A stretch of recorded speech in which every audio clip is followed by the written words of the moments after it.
En cette journée de la famille chrétienne, à vous tous, peuple de Dieu, qui avez répondu à son appel et qui êtes présents dans ce sanctuaire, le Seigneur vous reçoit à présent à travers cette main ouverte.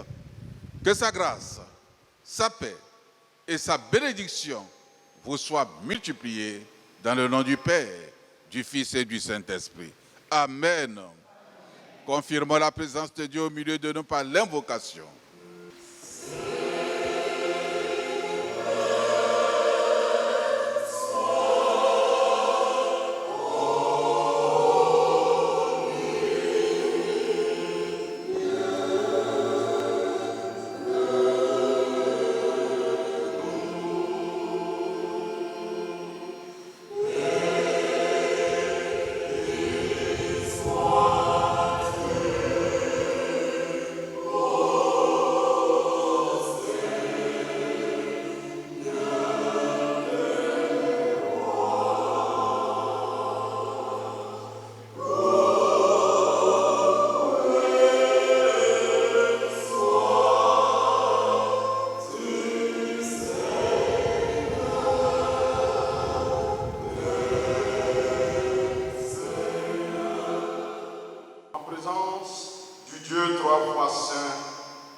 Souvenez-vous que Dieu est le péché. Cependant, il aime le pécheur. Il nous aime. C'est pourquoi je vous invite à vous humilier avec moi devant le Seigneur pour lui confesser d'un cœur sincère, contrit et brisé nos péchés.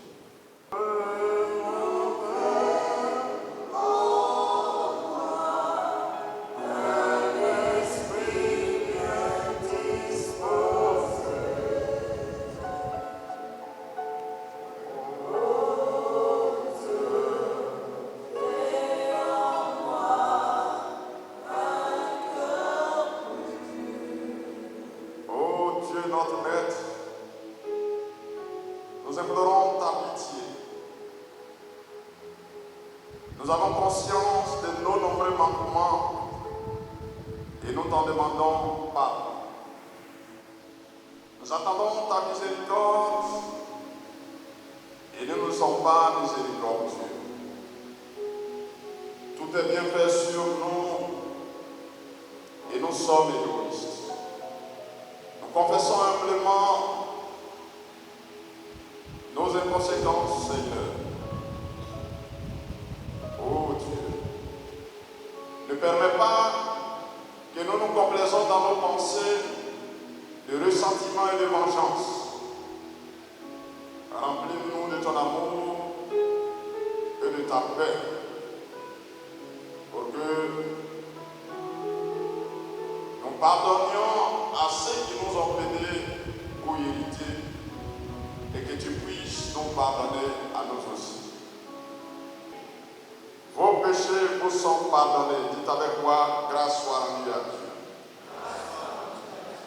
Pardonnez par Dieu, frères et sœurs, veuillez vous tenir debout et rendons grâce à Dieu en chantant le Théodore Laudamus.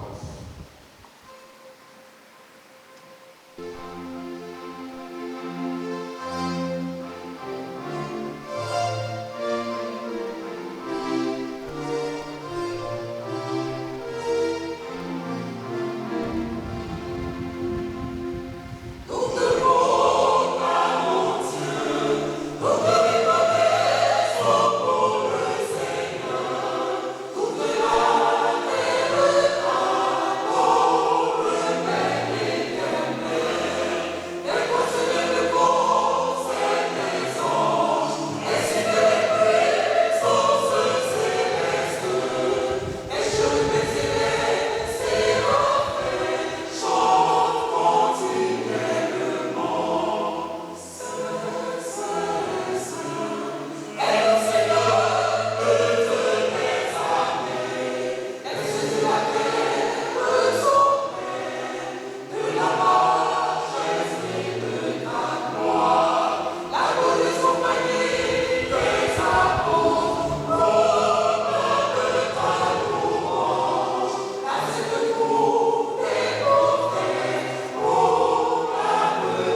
Seigneur notre Dieu, tu as voulu que l'Écriture sainte serve à notre instruction.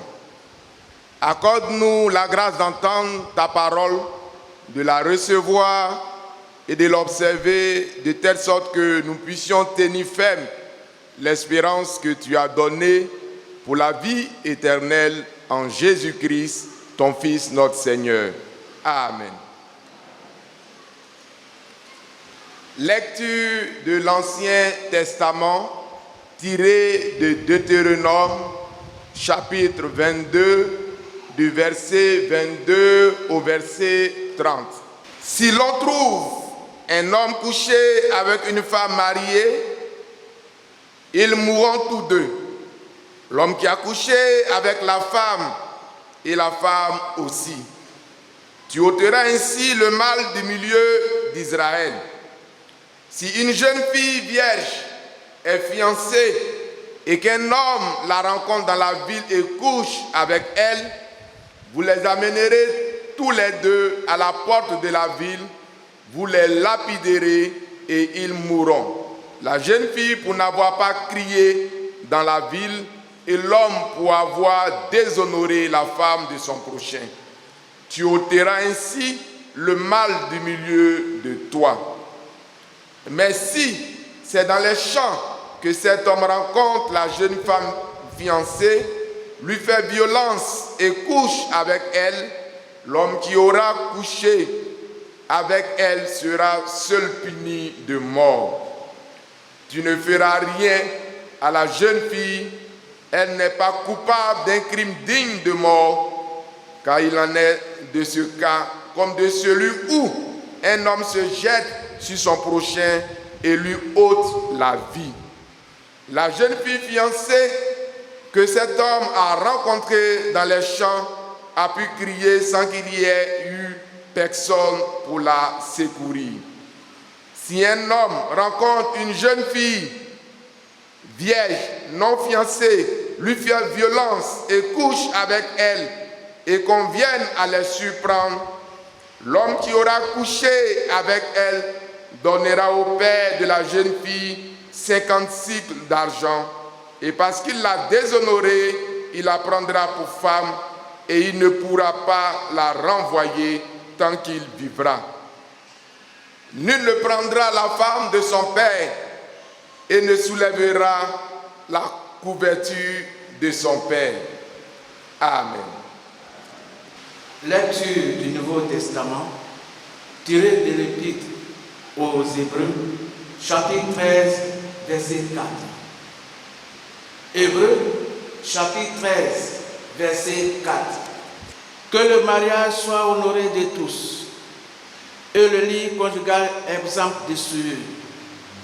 Car Dieu jugera les impudiques et les adultères. Amen.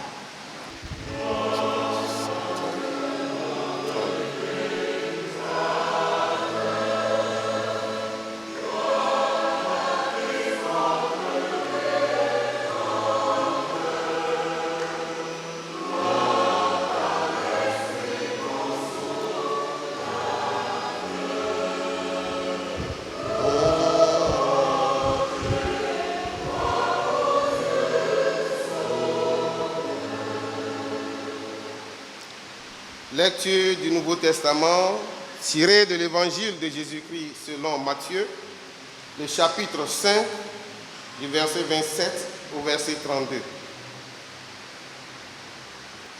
Vous avez appris qu'il a été dit, tu ne commettras point d'adultère. Mais moi, je vous ai dit que quiconque regarde une femme pour la convoiter a déjà commis un adultère avec elle dans son cœur. Si ton œil droit est pour toi une occasion de chute, arrache-le et jette-le loin de toi. Car il est avantageux pour toi qu'un seul de tes membres périsse et que ton corps entier ne soit pas jeté dans la géhenne. Et si ta main droite est pour toi une occasion de chute, coupe-la et jette-la loin de toi. Car il est avantageux pour toi qu'un seul de tes membres périsse et que ton corps entier n'aille pas dans la géhenne.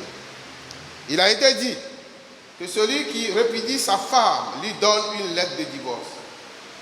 Mais moi, je vous dis que celui qui répudie sa femme, sauf pour cause d'infidélité, l'expose à devenir adultère, et que celui qui épouse une femme répudiée commet un adultère. Parole du Seigneur. Amen.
Tu ne commettras point d'adultère. Ah, il faut lui dire ça, hein? Il faut lui parler, il faut lui dire, tu ne commettras point d'adultère. Dieu nous bénisse. Matthieu, chapitre 5, et le verset, ah, je n'ai pas entendu. Matthieu 5, merci, verset 27. Vous avez appris qu'il a été dit, tu ne commettras point d'adultère. Ce texte tire son inspiration, sa source d'Exode, Exode chapitre 18, le verset 24. Ô Dieu, dans l'ensemble de la loi, les recommandations que Dieu donne, il donne cette instruction, tu ne commettras point d'adultère. Alléluia. Ce n'est donc pas une loi des hommes.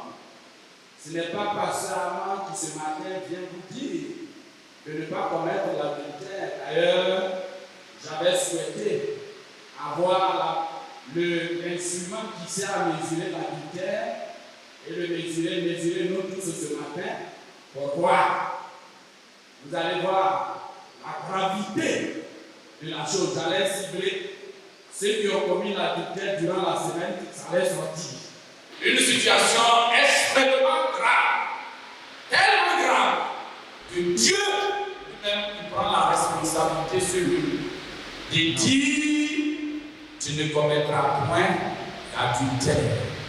Et Jésus vient plus tard, lui aussi, naturellement, pour emboîter le pas à son Père et aller même plus loin, pour dire, lorsque tu as regardé une femme ou un homme que tu as conçu à convoitise dans ton cœur, tu as commis l'adultère. En somme, Jésus est en train de causer la chose encore pour montrer jusqu'à quel point l'adultère doit être banni des rangs des enfants de Dieu, des rangs de ceux qui prétendent connaître le Seigneur, des rangs de ceux qui entendent vivre avec le Seigneur. Malheureusement, oh dommage, hommes comme femmes, nous y sommes pleinement. On le fait pleinement. Maintenant, c'est au vu et même au su de tout le monde. C'est pourquoi nous disons que l'adultère est devenu un problème qui affecte l'harmonie conjugale et l'équilibre familial.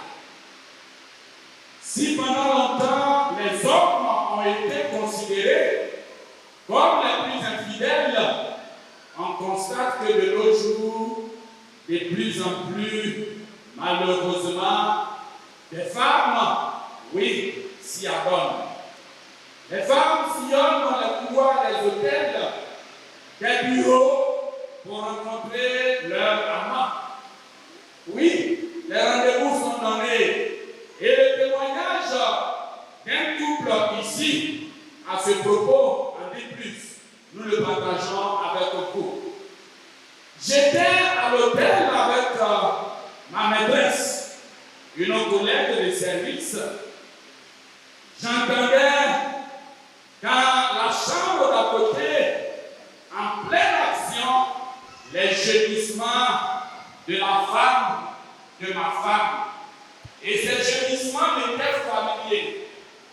J'étais sûr à 100% que c'était ma femme. Elle gémit comme si elle était en train de pleurer.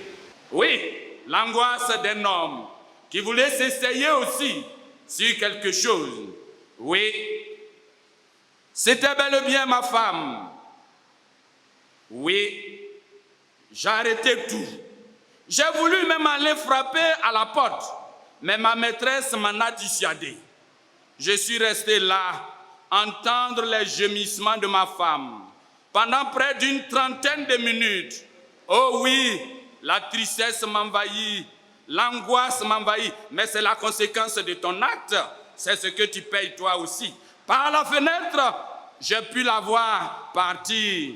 C'était bien ma femme. J'avais le cœur en miettes, car je n'avais jamais pensé que ma femme pouvait me faire une telle chose. Hommes, frères, femmes, sœurs, l'adultère est si en vogue. L'adultère est si public maintenant. L'adultère est devenu un fait de société pour le monde en général et un drame pour le christianisme en particulier. C'est pourquoi Dieu dit, oui, tu ne commettras point d'adultère. Matthieu chapitre 5, verset 27. Objet de notre réflexion en cette journée de la famille, en l'église centenaire, l'église méthodiste unie Côte d'Ivoire. Que comprendre donc de ce thème? Après une brève étude terminologique, nous aborderons d'abord les sources ou les causes de l'adultère. Ensuite, nous présenterons l'adultère comme un drame avant de terminer par la prévention et la délivrance. Vous avez appris qu'il a été dit, tu ne commettras point d'adultère. Matthieu chapitre 5, verset 27. Étude donc terminologique ou définition si vous voulez. L'adultère se définit comme le rapport sexuel volontaire d'une personne mariée avec une autre que son conjoint. Toutes les fois que nous avons opté de vivre en dehors du foyer, intimement parlant, que ce soit l'homme ou la femme, nous commettons l'adultère. C'est pourquoi tout à l'heure je disais que si j'envoyais mon instrument, il y en a peut-être qui ont fait ça une fois, il y en a qui ont fait 10 fois, 4 fois, ils sont plusieurs, je ne sais pas, on va dire, ils sont adultères. Elle est adultère parce que c'est son travail de tous les jours, toutes les fois qu'on a quitté le foyer, on commet l'adultère. Pour le dictionnaire Larousse, le conjoint adultère est celui ou celle qui entretient une liaison extra-conjugale. C'est une violation du devoir de fidélité entre époux.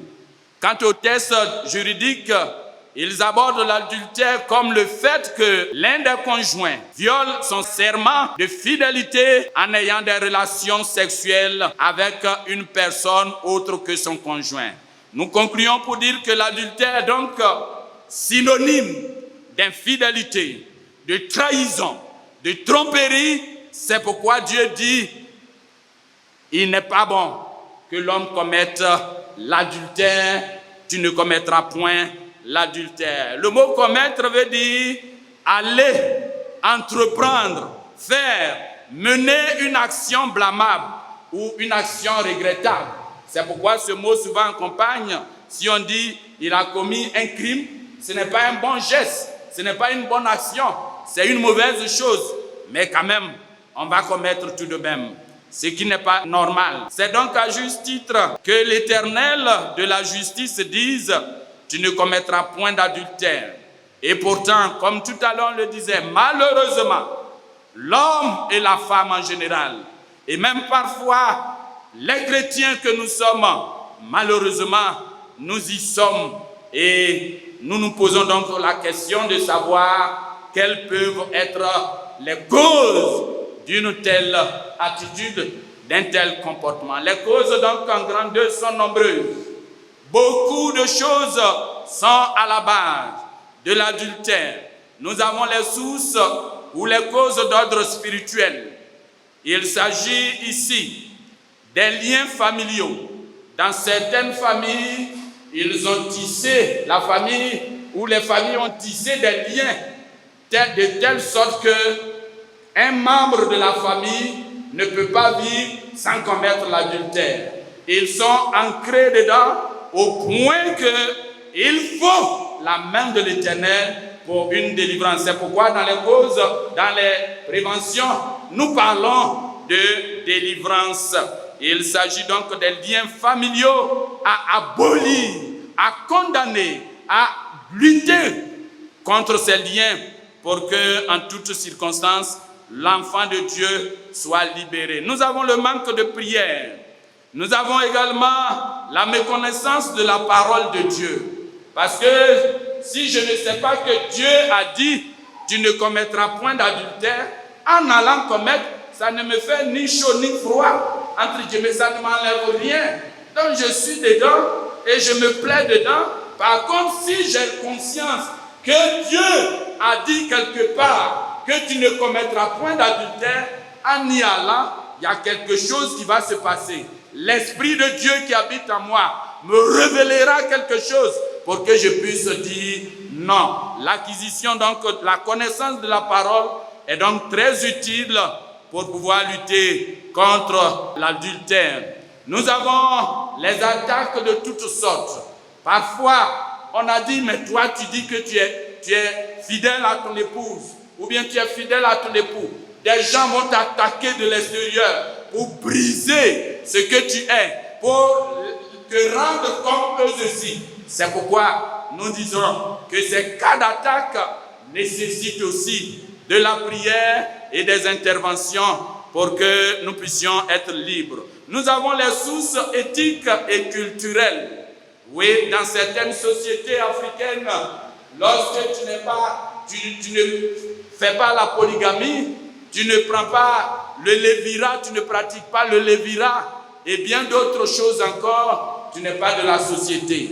Or, ce sont des choses qui ouvrent les portes à l'adultère, parce que toutes les fois que vous devriez prendre une autre femme, autre que celle que vous avez légalement prise, coutumièrement prise, vous commettez donc l'adultère. Nous avons l'ingérence des belles familles dans la gestion des couples. Oui, surtout les couples dans lesquels il n'y a pas d'enfant par hasard. Mais on t'acculera, va prendre une autre. C'est elle qui ne fait pas d'enfant. Et parfois, quand on va prendre une autre, ce n'est pas toujours évident que l'enfant même vienne. Mais on fera tout pour que tu ailles commettre l'adultère. L'adultère, c'est aussi la situation médiatique, les médias et les différentes situations matérielles des uns et des autres. La différence, l'attachement aux différents réseaux sociaux et médias, la télévision, le téléphone. Tout à l'heure, vous avez entendu, il y a des personnes qui sont attachées tellement à ces choses que leur foyer ne leur dit plus rien. Lorsque tu vas arriver, que tu vas le taper, mon époux, aujourd'hui on va passer un peu, on va aller de l'autre côté. Oh, mais je suis occupé, je suis tellement fatigué. Oui, je viens même d'arriver du travail. Et puis devant l'ordinateur prend tout le temps jusqu'à 1h du matin, 2h du matin, comme nos enfants aujourd'hui. Bon, quand toi tu es tout le temps fatigué, mais moi aussi je me cherche. C'est pourquoi les femmes ont commencé aussi à se chercher, même si elles se cherchaient ailleurs avant, mais maintenant, elles aussi, elles se mettent dans le cadre de cette émancipation malheureuse, elles se mettent au même niveau, ou même veulent dépasser les hommes, parce que les hommes sont tellement occupés par le travail, sont tellement occupés par l'ordinateur, sont tellement occupés, au point que les femmes, elles aussi, elles se cherchent. Mais les mamans, sachez que vous êtes la source de la vie. Dis Amen. Vous êtes la source de la vie. Vous êtes la source de la vie.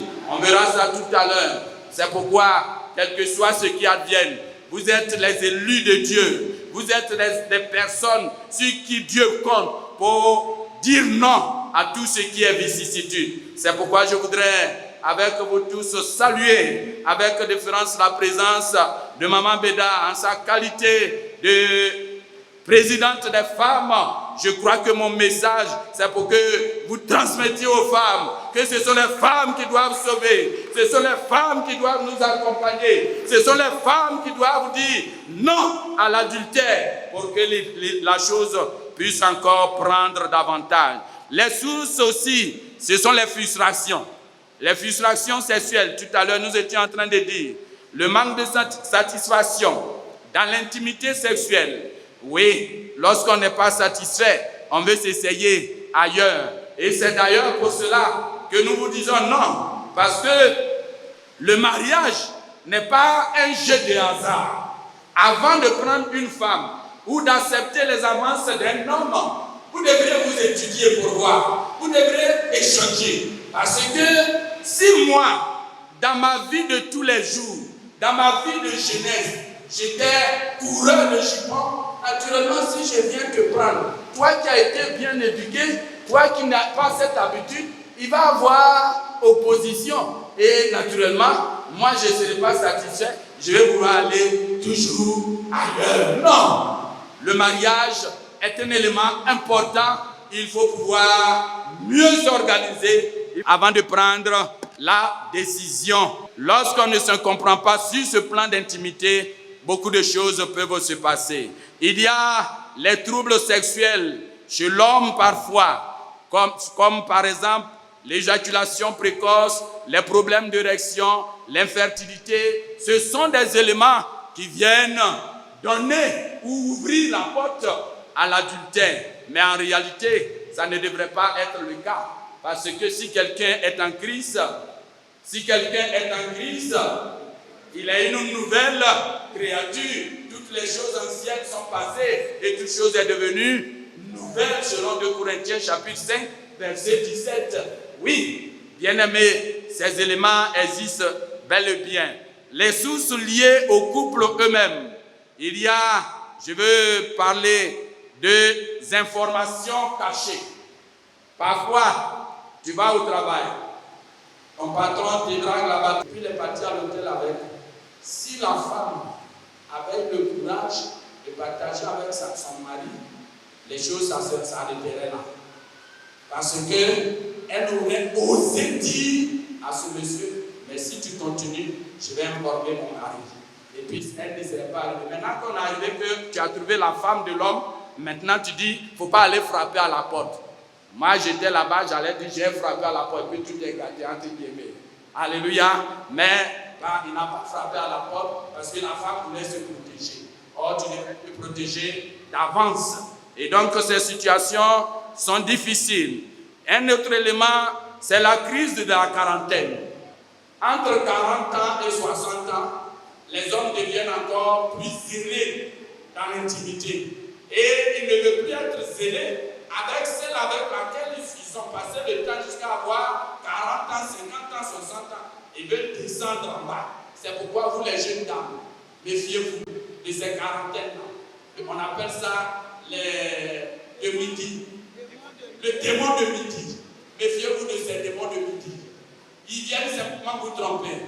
Ils ne peuvent pas vous prendre. Il va vous gâter. Et puis vous êtes là, vous allez regretter pour toujours. Parce que son temps, il sent son temps passer. Lorsque tu as 40 ans, tu ne peux pas venir prendre une fille de 18 ans, de 17 ans, de 16 ans pour pouvoir faire encore la vie. À 40 ans, tu dois avoir une femme qui a peut-être 25 ans, 30 ans aussi. Ça peut passer. Et donc, les hommes sont forts dedans. 40 ans jusqu'à 60 ans, ils veulent s'intéresser. Ils veulent tirer sur tout ce qui bouge. Et c'est mauvais. C'est pourquoi je voudrais vous avertir. Je voudrais vous porter ça à votre connaissance. Que ce démon-là ne doit pas te trouver. Dis, ce démon ne me trouvera pas. Ce démon ne me trouvera pas. Ce démon de midi ne me trouvera pas au nom de Jésus. Oui, bien-aimés, il y a d'autres éléments encore, mais nous voudrions partir. Et vous voyez que toutes ces choses montrent bien qu'il y a drame, il y a situation difficile au sein de l'Église, au sein de la société, comme dans nos foyers. Parce que tout le monde pense que l'adultère est une bonne chose et on peut faire comme on entend. Non, la Bible dit non. C'est pourquoi le thème de Deutéronome que nous venons de lire, Dieu dit, si on surprend quelqu'un, il faut le mettre à mort parce que le mal doit être extirpé. Alléluia. Et Jésus vient dire la même chose. Si ton œil droit est une occasion de chute pour toi, c'est-à-dire que si l'adultère, la convoitise là, va te conduire à l'adultère, enlève ça, extirpe ça.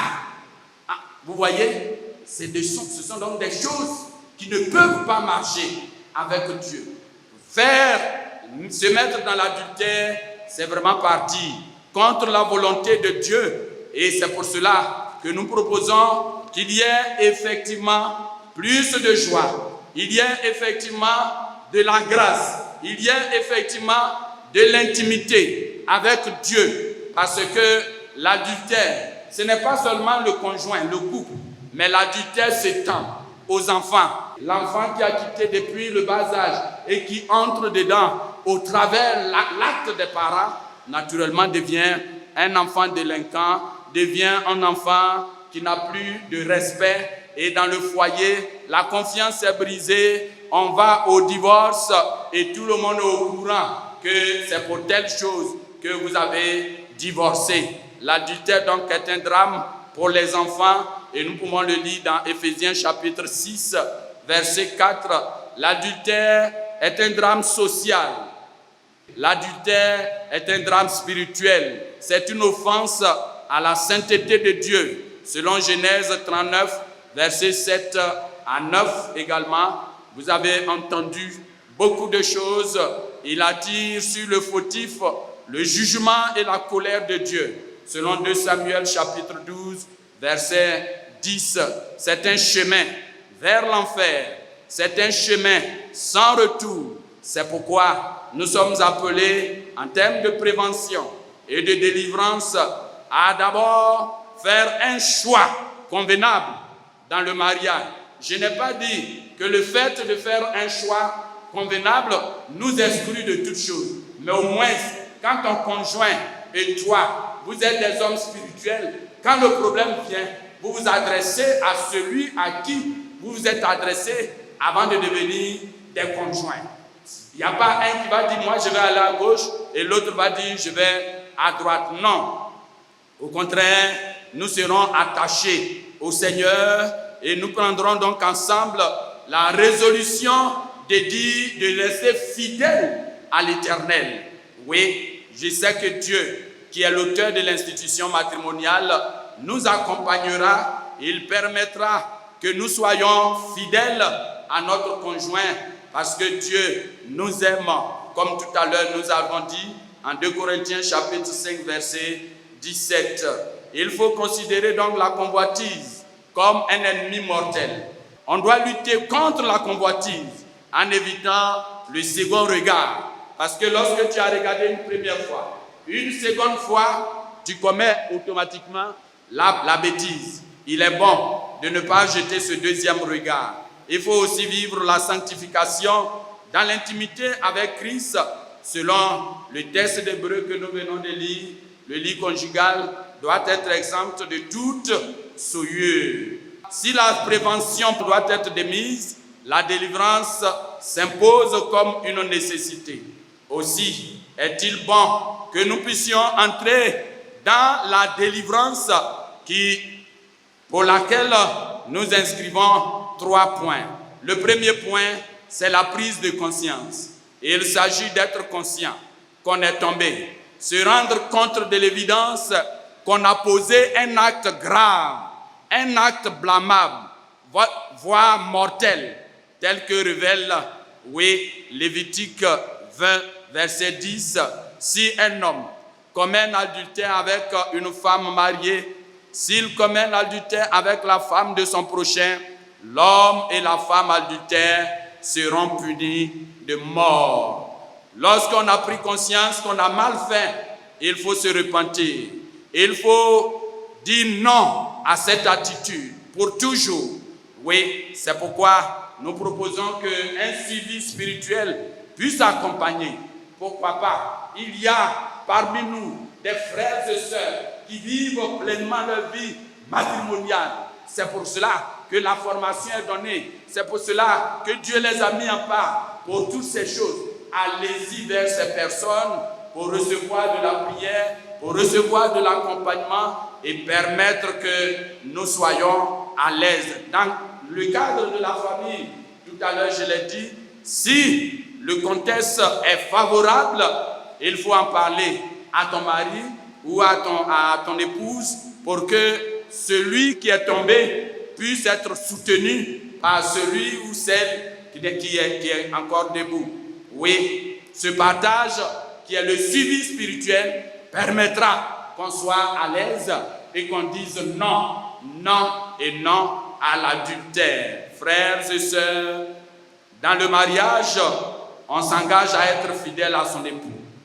L'adultère, ennemi du mariage et de l'harmonie conjugale, viole cet engagement.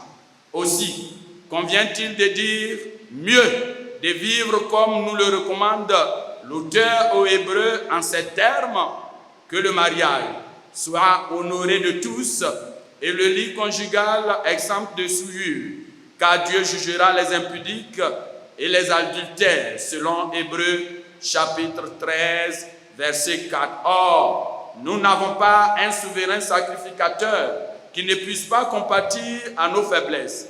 Au contraire, il a été tenté comme nous en toutes choses, sans commettre de péché.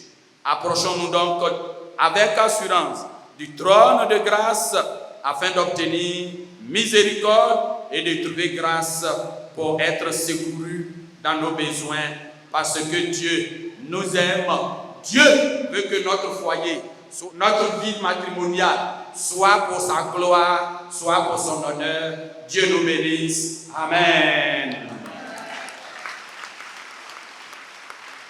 C'est Dieu en qui nous avons placé notre confiance. C'est notre Rédempteur. Oui, il est vivant. Il entend toujours. Il écoute la voix de ses enfants.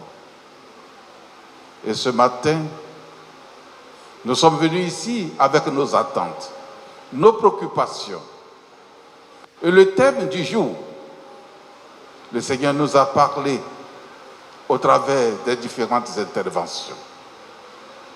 Et chacun connaît sa situation.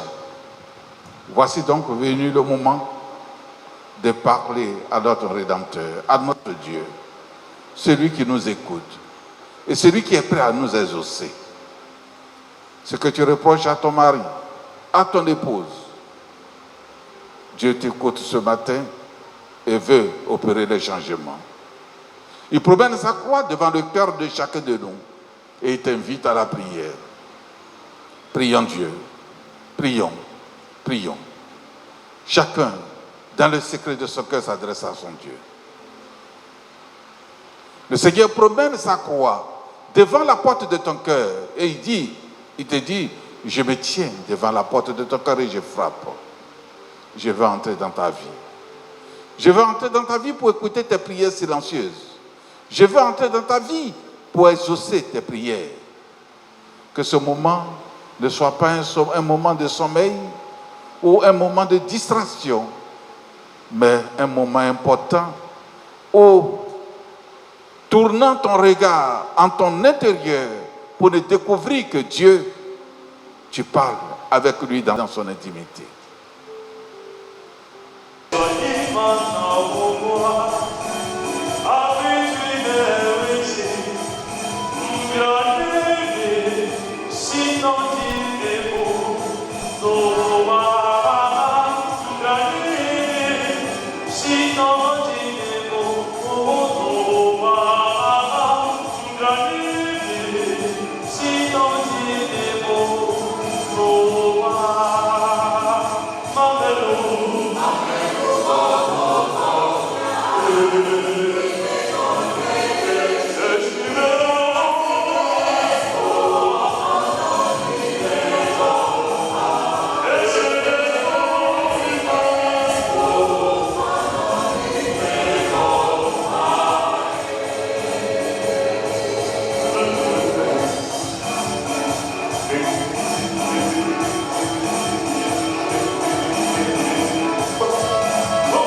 des dons joyeux.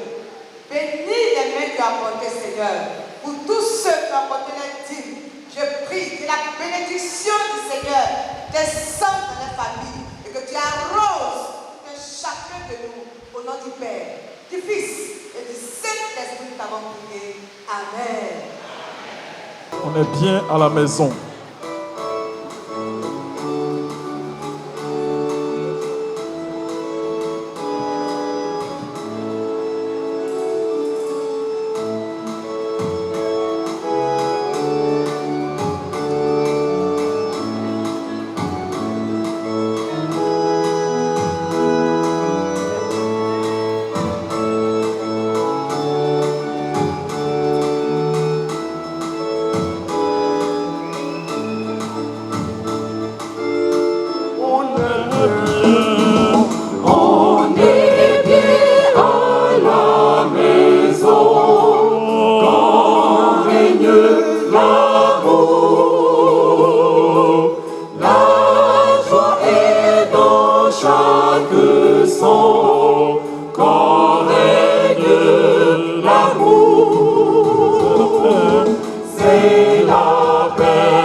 Donc, au nom du bishop, rendre grâce au Dieu Tout-Puissant qui, à un moment donné de l'existence de son Église, va susciter le COMEFA pour que cette structure puisse aider son Église à avancer.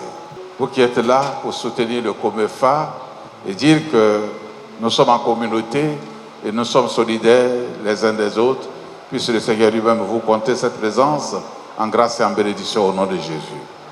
Saluer en termes de reconnaissance le directeur du département, chers collègues, avec toute ton équipe, pour tout le travail que vous faites. Je crois que l'année dernière, on était ensemble à Beaunois, et encore cette année, Dieu me fait la grâce d'être avec vous ici. Merci pour la qualité de l'enseignement, merci pour la qualité des contributions, et ce sont des enseignements qui nous sont donnés. Si ce thème est venu à ce moment donné et qu'il a été traité, c'est que Dieu a des cibles à atteindre. Il a un message pour chacun de nous. C'est pour cela que le message est passé aujourd'hui et que chacun, par sa contribution, nous a donné des orientations à suivre pour être des modèles dans la vie de famille. Le message est donné. À chacun de s'approprier ce message en partant d'ici, pour que ce message-là puisse nous transformer, pour avoir des foyers bénis, des couples bénis, et que ceux qui ne sont pas encore en couple puissent vivre, expérimenter la vie de couple. Amen. Frères et sœurs des 220 logements, Jérusalem, merci pour le culte. Tant on est avec vous, on a de la peine à quitter ces lieux. Merci pour toute cette spiritualité qui nous transporte déjà dans les palais des cieux. Puisse le Seigneur en tenir compte. De Dieu, recevons la bénédiction. Seigneur, tu nous as rassemblés dans ton sanctuaire.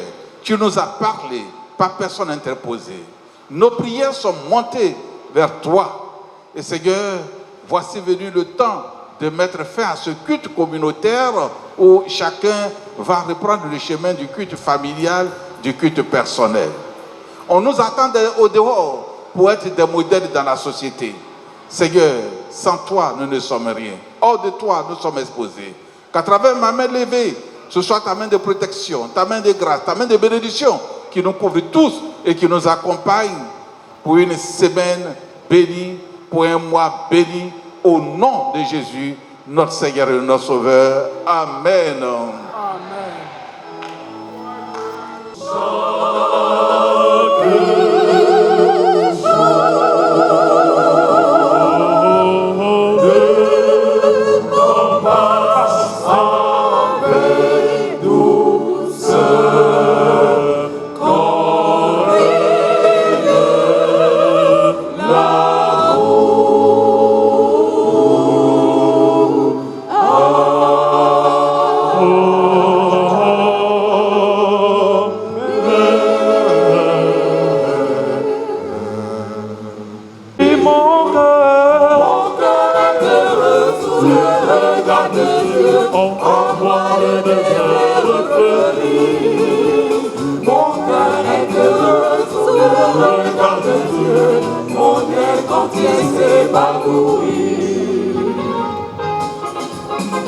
Sous le regard de Dieu, en moi le désert périt. Oui, mon cœur est heureux. Sous le regard de Dieu, mon être se épanouit. Oui, mon cœur est heureux. Sous le regard de Dieu, en moi le désert périt. Mon cœur est heureux. Sous le regard de Dieu, mon être s'épanouit. Je vis une vie qui ne peut mourir. À Jésus la vie éternelle. Habite dans mon cœur et le fait périr. En une éclosion immortelle. Sous le regard de Dieu, en moi le désert fleurit. Mon cœur est heureux. Sous le regard de Dieu, mon être entier s'épanouit. Mon cœur est heureux. Sous le regard de Dieu, en moi le désert fleurit. Mon cœur est heureux. Sous le regard de Dieu, mon être entier s'épanouit.